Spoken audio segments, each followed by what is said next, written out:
പ്രഭാഷകൻ, അഭിഭാഷകൻ, എഴുത്തുകാരൻ, അങ്ങനെ പല മേൽവിലാസങ്ങളുള്ള ഒരാളാണ് KNA ഖാദർ. ആ നിലയ്ക്ക് നമുക്കെല്ലാവർക്കും, മലയാളികൾക്കെല്ലാവർക്കും അദ്ദേഹം ഏറെ സുപരിചിതനാണ്. നിയമസഭക്കകത്തും സാംസ്കാരിക സദസ്സുകളിലും അദ്ദേഹം നടത്തിയ പ്രഭാഷണങ്ങൾ നമ്മെ പലപ്പോഴും വിസ്മയിപ്പിച്ചിട്ടുണ്ട്. ആ ജീവിതയാത്രയിലെ അനുഭവങ്ങൾ വ്യാകരണമില്ലാത്ത ജീവിതം എന്ന പേരിൽ മാതൃഭൂമി ബുക്സ് പുറത്തിറക്കുമ്പോൾ അതിൻ്റെ ഭാഗമാകാൻ കഴിഞ്ഞതിൽ ഞാൻ ആദ്യമേ അങ്ങേയറ്റത്തെ സന്തോഷം പ്രകടിപ്പിക്കുന്നു. തികച്ചും യാദർച്ഛികമായിട്ടാണ് ഞാൻ ഈ പുസ്തകത്തിൻ്റെ ഭാഗമാകുന്നത്. ഒരു ദിവസം മലപ്പുറം ഉപഭോക്തൃ കോടതി തീർപ്പാക്കിയ ഒരു കേസിൻ്റെ കാര്യം പറയാൻ വേണ്ടി ഖാദർ സാഹിബ് വിളിച്ചതായിരുന്നു. അതിനിടയിൽ ഞാൻ ചോദിച്ചു, നിങ്ങൾ ജീവിതം എഴുതുന്നില്ലേ എന്ന്. അത് വെറുതെ ചോദിച്ചാലല്ല, അദ്ദേഹത്തിൻ്റെ ജീവിതം വായിക്കാനുള്ള താല്പര്യം കൊണ്ട് ചോദിച്ചതായിരുന്നു. എന്നാൽ ഞാൻ എഴുതാൻ ശ്രമിക്കുന്നുണ്ട്, പക്ഷെ സമയത്തിൻ്റെ പ്രശ്നമാണ് അതിന് തടസ്സമാകുന്നത് എന്നായിരുന്നു ഖാദർ സാഹിബിൻ്റെ മറുപടി. അങ്ങനെയാണ് ആ ദൗത്യം അദ്ദേഹത്തിൻ്റെ കൂടി അനുമതിയോടുകൂടി ഞാൻ ഏറ്റെടുക്കുകയുണ്ടായത്. KNA ഖാദർ സാഹിബിൻ്റെ പുസ്തകം പ്രസിദ്ധീകരിക്കാൻ മാതൃഭൂമി വളരെ ആവശ്യത്തോടുകൂടി മുന്നോട്ട് വന്നു. ചോദിച്ചപ്പോൾ തന്നെ വേഗം പണി തുടങ്ങുമെന്നായിരുന്നു മാതൃഭൂമി ബുക്സിൽ നിന്നുള്ള നിർദ്ദേശം. സ്വന്തത്തെക്കുറിച്ച് പറയാൻ ഏറ്റവും അധികം പിശുക്ക് കാണിക്കുന്ന ഒരാളാണ് ഖാദർ സാഹിബ് എന്ന് എനിക്ക് തോന്നിയിട്ടുണ്ട്. സ്വന്തം നേട്ടങ്ങൾ അല്ലെങ്കിൽ സ്വന്തം അടയാളങ്ങൾ പറയുന്നതിൽ വളരെ പിശുക്ക് കാണിച്ചു. അപ്പോൾ ഒരു ആത്മകഥയാകുമ്പോൾ സ്വന്തം കാര്യങ്ങളില്ലാതെ പറ്റില്ലല്ലോ. അപ്പോൾ ഇങ്ങനെ പറഞ്ഞ് പിന്നെ വേറൊരാളിലേക്ക് പോയാൽ അവരെക്കുറിച്ചാകും ഖാദർ സാഹിബ് കൂടുതൽ പറഞ്ഞത്. അങ്ങനെ പിന്നെ ഇടയ്ക്കിടയ്ക്ക് ഇത് നിങ്ങളുടെ ആത്മകഥയാണ്, നിങ്ങളെ കുറച്ച് പറയൂ എന്ന് ഓർമ്മിപ്പിക്കേണ്ടി വന്ന സന്ദർഭങ്ങൾ ഉണ്ടായിട്ടുണ്ട്. ഏതായാലും ഈ പരിപാടിക്ക് എത്തിയ എല്ലാവർക്കും സ്വാഗതം പറഞ്ഞുകൊണ്ട് ഞാൻ എൻ്റെ കർത്തവ്യത്തിലേക്ക് കടക്കുകയാണ്. എൻ്റെ കാറ്റ് പോയി, എന്താ പ്രശ്നം അറിയാമോ? സതീശൻ ഞാൻ പറയേണ്ടതൊക്കെ പറഞ്ഞു കഴിഞ്ഞു. അപ്പം ഞാനിങ്ങനെ പറയുമ്പോൾ 2211 പേജിൽ സംഗതി ഉണ്ട്, ഷാഫി അടിച്ചു മാറ്റിയിട്ടുണ്ട്. അത് കുഞ്ഞാലി സാഹിബ് പറയുന്നത് അദ്ദേഹം അതും പറഞ്ഞു. ഇപ്പം ഞാനെന്താ പറയുക? ഏതായാലും തൻ്റെ ജീവിതത്തിൻ്റെ യാത്രയിൽ അദ്ദേഹത്തെ കഥാപാത്രമാക്കിയിട്ടില്ല, മറിച്ച് മറ്റുള്ളവരെയും കൂടി തൊട്ടുകൊണ്ട് ഞാൻ എന്ന ഭാവമില്ലാതെ, അതാലം കൂടെ അതിൽ എഴുതിയിട്ടുണ്ട്. വളരെ മനോഹരമായി 250 പേജിൽ അദ്ദേഹം എഴുതിയിട്ടുണ്ട്. നമുക്ക് പെട്ടെന്ന് മനസ്സിലാവുന്ന ഭാഷയിൽ അദ്ദേഹത്തിൻ്റെ രാഷ്ട്രീയ കാഴ്ചപ്പാടുകളെ കുറിച്ച് പറയുന്നുണ്ട്. ഒരു ജനപ്രതിനിധിയെക്കുറിച്ച് അദ്ദേഹം പറയുന്നത്, ജനപ്രീതിക്ക് വേണ്ടി കേവലം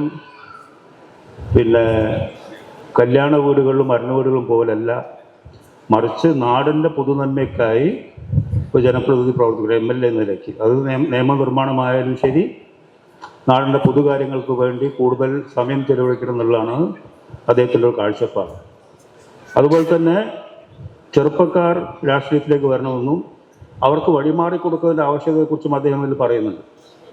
അപ്പം അങ്ങനെ അദ്ദേഹത്തിൻ്റെ രാഷ്ട്രീയ കാഴ്ചപ്പാട് വ്യക്തമാക്കുന്നുണ്ട്. 5 കൊല്ലം അദ്ദേഹത്തോടൊപ്പം നിയമസഭയിൽ ഇരിക്കാനുള്ള ഭാഗ്യം എനിക്കുണ്ടായിട്ടുണ്ട്. ഇതിൽ അദ്ദേഹം റിസൾട്ട് പ്രതിപാദിക്കുന്നുണ്ട്. ഈ നിയമസഭയിൽ സത്യമാണ്, അവിടെ ഈ കുറച്ച് ബഹളം ഉണ്ടാക്കിയാൽ മാത്രമേ ഈ മാധ്യമങ്ങളൊക്കെ വരുള്ളൂ. അപ്പോൾ ഞാൻ എൻ്റെ രീതി എങ്ങനെ വെച്ച് കഴിഞ്ഞാൽ, ഞാൻ ആരൊക്കെയാണ് പ്രസംഗിക്കുന്നത് നോക്കും. നല്ല പ്രാസംഗികരാണെങ്കിൽ ഞാൻ ഇരുന്ന് കേൾക്കും. അല്ല, മറ്റേ പ്രസംഗം കേൾക്കാൻ താല്പര്യമില്ലാത്തതുകൊണ്ട് ഞാൻ എൻ്റെ പണിക്ക് ചെയ്യാൻ പോകും. അപ്പോൾ KNA ഖാദറിൻ്റെ പ്രസംഗം ഉണ്ടെങ്കിൽ ഞാൻ നിർബന്ധമായിട്ട് നിയമസഭയിൽ ഇരിക്കും. കാരണം എന്താ വെച്ചാൽ, നേരത്തെ തങ്ങൾ പറഞ്ഞതുപോലെ അദ്ദേഹം സീരിയസ് ആയ കാര്യങ്ങൾ പറയുമ്പോഴും ചിലപ്പോൾ നർമ്മത്തിൽ കടത്തിയിട്ടായിരിക്കും പറയുക. അത് മാത്രമല്ല, അതിൽ ഗീത വരും, ബൈബിൾ വരും, ഖുറാൻ വരും, ഉപനിഷത്തുകൾ വരും, സംസ്കൃത ശ്ലോകങ്ങൾ വരും, അതിൽ കവികൾ വരും. അങ്ങനെ ഒരു സംഗതിയെ അദ്ദേഹം അപ്രോച്ച് ചെയ്യുന്നത് ആ രീതിയിലാണ്. അപ്പം അദ്ദേഹം ആഭ്യന്തര വകുപ്പിനെ കുറിച്ച് ഒരു പ്രസംഗം തയ്യാറാക്കാൻ വേണ്ടി അന്നത്തെ DGP ഹോർമിസ് സർഗലുമായി സംസാരിച്ച് അദ്ദേഹം പറഞ്ഞു, അവിടെ ട്രെയിനിങ് കോളേജ് വലിയ ലൈബ്രറി ഉണ്ട്, അവിടെ പോയിരുന്ന് ആ ലൈബ്രറിയിൽ പുസ്തകങ്ങൾ എടുത്ത് വായിച്ച് മനസ്സിലാക്കി എന്നാൽ കുറിപ്പ് തയ്യാറാക്കിയിട്ടാണ് അദ്ദേഹം പ്രസംഗിക്കാൻ വേണ്ടി പോകുന്നത്. അപ്പോൾ എന്താ സംഗതി വെച്ച് നിയമസഭയിൽ ഒരു വിഷയത്തെക്കുറിച്ച് സംസാരിക്കുമ്പോൾ നമുക്ക് താല്പര്യം ഉണ്ടാവും.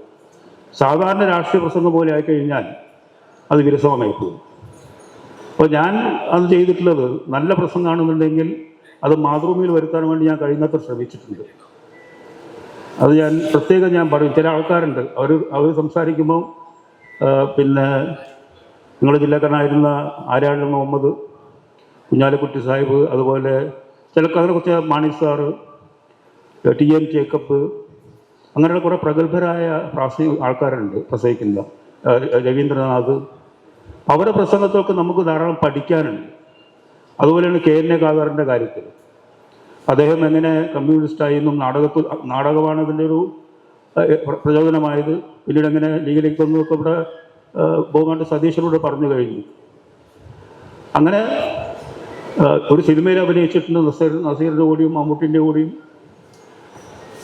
അപ്പം എല്ലാ മേഖലകളിലും ഈ പറഞ്ഞു, സതീശനോട് പറഞ്ഞു, കഥാപാത്രങ്ങളെ കുറിച്ച് പറഞ്ഞു. അപ്പോൾ അദ്ദേഹം കണ്ടുമുട്ടിയ ചെറുതും വലുതുമായ ആൾക്കാരെക്കുറിച്ചുള്ള ഓർമ്മകൾ, അതിൻ്റെ പശ്ചാത്തലം, ഇതെല്ലാം തന്നെ വളരെ നല്ല രീതിയിൽ അവതരിപ്പിക്കാൻ അദ്ദേഹത്തിന് സാധിച്ചിട്ടുണ്ട്. അതുപോലെ തന്നെയാണ് സെക്യുലറിസത്തെക്കുറിച്ചുള്ള അദ്ദേഹത്തിൻ്റെ കാഴ്ചപ്പാട്. അത് പ്രത്യേകിച്ച് ഇന്നത്തെ കാലഘട്ടത്തിൽ വളരെ പ്രധാനപ്പെട്ട ഒന്നാണ്. ഇപ്പോൾ നമ്മൾ രാഷ്ട്രീയത്തിൽ പറയുന്നത് കൺസോളിഡേഷനെ കുറിച്ചിട്ടാണ്. മൈനോറിറ്റി കൺസോളിഡേഷൻ, ജാതിപരമായ കൺസോളിഡേഷൻ, ഇതൊന്നും കേരളത്തിൽ പണ്ട് പറഞ്ഞു വെക്കാത്ത കാര്യങ്ങളായിരുന്നു. ഞാനൊരു കാര്യം പറഞ്ഞ് അവസാനിക്കുക. ഞാൻ പ്രതിദാനം ചെയ്യുന്ന മതത്തിൽ 1000 ആൾക്കാരില്ല, 1000 ആൾ തികച്ചില്ല. എൻ്റെ ഗ്രാൻഡ് ഫാദർ, അദ്ദേഹത്തിൻ്റെ അനിയൻ ജിനചന്ദ്രൻ, എൻ്റെ അച്ഛൻ, ഞാനും, ഞങ്ങളെല്ലാം നിയമസഭയിലേക്ക് തിരഞ്ഞെടുത്തിട്ടുണ്ട്, പാർലമെൻറ്റിൽ തിരഞ്ഞെടുത്തിട്ടുണ്ട്. അച്ഛൻ മന്ത്രിയായിട്ട് കേന്ദ്രത്തിൽ മന്ത്രിയായിട്ടുണ്ട്, ജില്ലാ പഞ്ചായത്ത് അംഗങ്ങളുണ്ടായിട്ടുണ്ട്, പഞ്ചായത്ത് പ്രസിഡന്റുമാരുണ്ടായിട്ടുണ്ട്, ബ്ലോക്ക് പഞ്ചായത്ത് പ്രസിഡന്റുമാരുണ്ടായിട്ടുണ്ട്, ബാങ്ക് പ്രസിഡന്റുമാരുണ്ടായിട്ടുണ്ട്. ഇതൊന്നും ജാതി മതം നോക്കിയിട്ടല്ല, കേരളത്തിൻ്റെ മഹത്വം എന്ന് പറയുന്നത് അതാണ്. അത് നമ്മൾ ഇന്ന് ജാതിമത ചിന്തകളിലേക്ക് കൂടുതൽ പോകുമ്പോൾ അതിനെതിരൊക്കെ നിലപാടെടുത്ത ഒരാളാണ് സതീശൻ എന്നുള്ള പറയുമ്പോൾ എനിക്ക് വളരെ ആത്മാഭിമാനമുണ്ട്. കാരണം കേരളത്തിൻ്റെ മനസ്സെങ്ങനെയാണ്, ആ മനസ്സിനെ മാറ്റിയെടുക്കാൻ ശ്രമത്തെ ചെറുക്കുക തന്നെ വേണം. ആ കാഴ്ചപ്പാട് അദ്ദേഹത്തിനുണ്ട്. ഏതായാലും വളരെ നല്ല പുസ്തകമാണ്. പ്രസാദനായതുകൊണ്ട് പറയാൻ എല്ലാവരും മേടിക്കണം കേട്ടോ. എൻ്റെ ലാഭം നോക്കിയിട്ടല്ല പറയുന്നത്. കാരണം ജീവിതാനുഭവങ്ങൾ നമുക്ക് നൽകുന്ന വെളിച്ചം ചെറുതല്ല. കാരണം ഒരു ജീവിതത്തിന് അനുഭവമാണ്. അതിൽ നിന്ന് പലരും ഉൾക്കൊള്ളാൻ വേണ്ടി നമുക്ക് സാധിക്കും. അങ്ങനെ പറ്റുന്നൊരു പുസ്തകമാണിത്. ഞാൻ പറഞ്ഞ അദ്ദേഹത്തെക്കുറിച്ചല്ല, അതിനേക്കാൾ ഉപരി മറ്റുള്ളവരെ കുറിച്ചാണ് ഇതിൽ എഴുതിയിട്ടുള്ളത്. അതുകൊണ്ട് തീർച്ചയായും വായിച്ചിരിക്കേണ്ട പുസ്തകമാണ് ഈ പുസ്തകം. ഇങ്ങനെ പിന്നെ പബ്ലിഷ് ചെയ്യാൻ സാധിച്ചതിൽ മാതൃഭൂമിക്ക് വലിയ സന്തോഷമുണ്ട്. ഈ ചടങ്ങിൽ പങ്കെടുക്കാൻ സാധിച്ചതിൽ അതിയായ സന്തോഷം അറിയിച്ചുകൊണ്ട് വാക്കുകൾ കേട്ട എല്ലാവരും നന്ദി പറഞ്ഞു നിർത്തുന്നു. നമസ്കാരം. ശ്രീ KN ഖാദർ എന്നുള്ളതാണ്. എന്നെ സംബന്ധിച്ചിടത്തോളം ഒരുപാട് ബന്ധങ്ങളുള്ള, ഒരുപാട് മകളെ പോലെയോ ഒരു ശിഷ്യയെ പോലെയോ അതും അല്ലെങ്കിൽ അതിനേക്കാളും അപ്പുറത്തേക്ക് ഒരു മാർഗദർശിയായിട്ട് കൂടെ ഈ ചെറിയ കാലഘട്ടത്തിൽ എനിക്ക് പേരെടുത്ത് പറയാൻ പറ്റിയ ഒരു വ്യക്തിത്വമാണ് ബഹുമാന്യനായിട്ടുള്ള ഖാദറാക്ക എന്ന് വിളിക്കുന്ന നമ്മുടെ എല്ലാം KN ഖാദർ. അദ്ദേഹത്തിന്റെ പുസ്തകം യഥാർത്ഥത്തിൽ ഈ ചെറിയ സമയത്തിനിടയിൽ എനിക്ക് വായിക്കാൻ പറ്റിയിട്ടില്ല. പക്ഷെ ഞാനൊരു കാര്യം മനസ്സിലാക്കാണ്, ചില വീഡിയോസ് കണ്ടിരുന്നു, ഈ പുസ്തകവുമായി ബന്ധപ്പെട്ടിട്ടുള്ള ചില ഇന്റർവ്യൂ കാര്യങ്ങളെല്ലാം കണ്ടപ്പം അതിൽ നിന്ന് മനസ്സിലാക്കുന്നത് ചില കാര്യങ്ങള് പാസ്റ്റിനെ കുറിച്ച് പറയാറുണ്ട്, പ്രസന്റിനെ കുറിച്ച് പുസ്തകങ്ങളിൽ വരാറുണ്ട്. എന്നാൽ ഫ്യൂച്ചറിനെ പ്രെഡിക്റ്റ് ചെയ്തുകൊണ്ട് ഒരാൾ ഒരു പുസ്തകത്തിൽ എഴുതണമെന്നുണ്ട് എങ്കിൽ തീർച്ചയായിട്ടും അദ്ദേഹത്തിൽ ഒരുപാട് പ്രതീക്ഷ ഈ സമൂഹം നിർത്തുന്നുണ്ട് എന്നുള്ളതാണ്. അതുകൊണ്ട് തന്നെ പൂർണ്ണമാവാത്ത ജീവിതങ്ങളെ ഒന്ന് തൊട്ടു കാണിക്കാൻ പറഞ്ഞാൽ അങ്ങനെ ഒത്തിരി ജീവിതങ്ങൾ ഈ പുസ്തകത്തിന്റെ ഉള്ളടക്കത്തിലുണ്ട് എന്നുള്ളതാണ് ഞാൻ മനസ്സിലാക്കുന്നത്. തീർച്ചയായിട്ടും എന്നെ പോലെയുള്ള ആളുകളെ സദാസമയവും ധൈര്യപൂർവം മുന്നോട്ട് പോകാൻ പ്രചോദനമാകുന്ന അദ്ദേഹത്തിന്റെ വാക്കുകൾ, അദ്ദേഹത്തിന്റെ അകമഴിഞ്ഞുള്ള പിന്തുണ, അത് ഈ പുസ്തകത്തിലും കാണാം എന്നുള്ളത് ഞങ്ങളെ എല്ലാവരെയും സംബന്ധിച്ചിടത്തോളം വളരെ ഇമ്പോർട്ടന്റ് ആയിട്ടുള്ള മോട്ടിവേഷണൽ ഫാക്ടറാണ്. ആരൊക്കെ വേണ്ട, ആരൊക്കെ അത് പറ്റോ എന്ന് ചോദിക്കുമ്പോഴും പറ്റും, അത് നിർബന്ധമാണ്, സാധ്യമാണ് എന്ന് പറയുന്ന വാക്കുകളിലാണ് പ്രതീക്ഷ. മുന്നോട്ട് അതേ പ്രതീക്ഷയിലാണ് പോകുന്നത് എന്ന് മാത്രം പറഞ്ഞുകൊണ്ട് നിർത്തുന്നു. ഇവിടെ നമ്മുടെ പാണക്കാട് തങ്ങൾ മുതൽ ആലങ്കോട് ലീലാകൃഷ്ണൻ സഖാവ് വരെ ഖാദറിൻ്റെ പുസ്തകത്തെക്കുറിച്ചും അതുപോലെ അദ്ദേഹം നടന്ന വഴികളെക്കുറിച്ചുമൊക്കെ ഇവിടെ പ്രതിപാദിക്കുകയുണ്ടായി. സത്യത്തിൽ ഞങ്ങൾ തമ്മിൽ ബന്ധം ഉണ്ടാകുന്നത് ഹൈസ്കൂൾ പഠന കാലഘട്ടത്തിലായിരുന്നു. അന്ന് നാടകത്തിലൂടെ കൊണ്ടുവന്ന് പാർട്ടിയുടെ പ്രവർത്തനങ്ങളിലൂടെ മുന്നോട്ട് പോയി എന്നെ ഒരു മുഴുവൻ സമയ രാഷ്ട്രീയ പ്രവർത്തകനാകാൻ വഴിയൊരുക്കിയ എൻ്റെ ഒരു രാഷ്ട്രീയ ഗുരുവാണ് ഖാദർ സാഹിബ്. ഇന്ന് പല തട്ടുകളിലായി പ്രവർത്തിക്കുന്നുണ്ടെങ്കിലും ഞങ്ങളുടെ സാഹോദര്യം, സൗഹൃദം, സ്നേഹം കഴിഞ്ഞ ഈ കാലങ്ങളിലൊക്കെ നിലനിന്ന് പോന്നിട്ടുണ്ട്. അത് മരണം വരെ തുടരണം എന്ന് തന്നെയാണ് ആഗ്രഹിക്കുന്നത്. ഈ പുസ്തകം പൂർണ്ണമായ ഒരു ജീവചരിത്രമായി രൂപപ്പെട്ടിട്ടുണ്ടാവില്ല. അത് പൂർത്തീകരിക്കാൻ കുറച്ച് കഴിഞ്ഞെങ്കിലും ഖാദർ സാഹിബിന് കഴിയട്ടെ എന്ന് മാത്രമാണ് ഈ അവസരത്തിൽ എനിക്ക് പറയാനുള്ളത്. അദ്ദേഹത്തിനും കുടുംബത്തിനും എല്ലാവിധ ആയുരാരോഗ്യങ്ങളും നേർന്നുകൊണ്ട് ഈ വൈകിയ വേളയിൽ ഞാൻ എൻ്റെ വാക്കുകൾ അവസാനിപ്പിക്കുകയാണ്. സാധാരണ പുസ്തക പ്രകാശനങ്ങൾ നടക്കുമ്പോൾ പുസ്തക പ്രകാശനവുമായി ബന്ധപ്പെട്ട ചടങ്ങ് ആവില്ല പലതും നടക്കാറുള്ളത്. എന്നാൽ ഈ പരിപാടി പൂർണ്ണമായിട്ടും ഒരു പുസ്തക പ്രകാശന ചടങ്ങാണ്. ഇതിൻ്റെ തുടക്കം മുതൽ അവസാനം വരെ നമ്മൾ പരിശോധിച്ചാൽ നമ്മളൊക്കെ കേട്ടവരാണ്. ഒരു പുസ്തക പ്രകാശന ചടങ്ങ് എങ്ങനെയാവണം എന്നതിൻ്റെ ഏറ്റവും വലിയ ഒരു ഉദാഹരണമായിട്ടാണ് ഞാനിതിനെ ഈ പരിപാടിയെ കാണുന്നത്. അത് തീർച്ചയായിട്ടും അങ്ങനെയുള്ള വളരെ നല്ല ഒരു അനുഭവം. പിന്നെ രണ്ടാമതായി ഒരു കാര്യം പറയാനുള്ളത്, KN ഖാദർ സാഹിബിനെ കുറിച്ച് ഒരു വാക്ക് പറയണം. കാരണം അദ്ദേഹം ഞങ്ങൾക്കൊക്കെ എഴുത്ത് രംഗത്താണെങ്കിലും ഏത് രംഗത്താണെങ്കിലും അദ്ദേഹം വന്നാൽ അദ്ദേഹം വന്നു, കണ്ടു, കീഴടക്കി എന്ന് പറയുന്നത് അക്ഷരാർത്ഥത്തിൽ അദ്ദേഹത്തിൻ്റെ ജീവിതത്തിൻ്റെ ഭാഗമാണ്. ചെറിയ ഒരു ഉദാഹരണം മാത്രം ഞാൻ പറയാം. എൻ്റെ നാട്ടിൽ ഒരു പരിപാടി സംഘടിപ്പിക്കാൻ അവിടുത്തെ നാട്ടുകാർ തീരുമാനിച്ചു. അപ്പോൾ നാട്ടുകാർ തീരുമാനിച്ചതിൻ്റെ അടിസ്ഥാനത്തിൽ അദ്ദേഹത്തെ ഫോൺ ചെയ്തു. അദ്ദേഹം അവിടെ വന്നു. അവിടെ വന്ന സമയത്ത് ആൾക്കാർ തീരെയില്ല, വളരെ ചുരുങ്ങിയ ആളേ ഉള്ളൂ. അങ്ങനെ കുറേ സമയം കഴിഞ്ഞപ്പോൾ അവിടെ ഒരു മഹാസമ്മേളനമായി മാറി. അദ്ദേഹം അവസാനിപ്പിക്കുന്ന സമയത്ത് അവിടെ ആയിരക്കണക്കിന് ആളുകൾ തടിച്ചുകൂടി എന്ന് പറഞ്ഞാൽ തെറ്റില്ല.